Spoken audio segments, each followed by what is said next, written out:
ညနေစီစားရဲ့နေဝင်ချိန်အလှတရားနဲ့အတူပင်လယ်ပြင်အထက်မှာလွတ်လပ်စွာပြတ်တန်းနေတဲ့ခုလိုစင်ရောလှလှလေးတွေကိုတွေ့ပြီးတော့လေကိုတိုင်တောင်မှပဲလွတ်လပ်ခြင်းပေါ်ပါခြင်းဆိုတဲ့အရာတာလေးကိုခန်းစားရစီတာကတော့အမှန်ပဲနော်ဒီနေရာလေးကဘန်ကောက်နဲ့လည်းတိတ်မဝေးဘူးဆိုတော့လေသွားလာလည်းအဆင်ပြေတယ်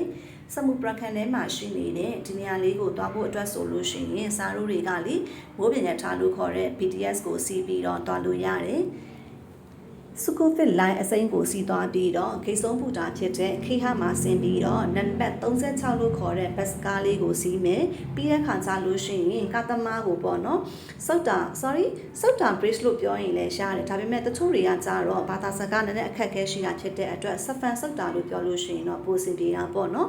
ပြောပြီးတော့စားလို့ရဆင်းပြီးတဲ့အခါမှာဂုံးကြော်တရားလေးတွေ့လို့ရှိရင်ကူးလိုက်လို့ရှိရင်တော့ဒီတရားလေးကိုရောက်ပါပြီရှင်ဒီတရားလေးမှာဆိုလို့ရှိရင်လေညနေစီစားရဲ့အလှလေးနဲ့အတူ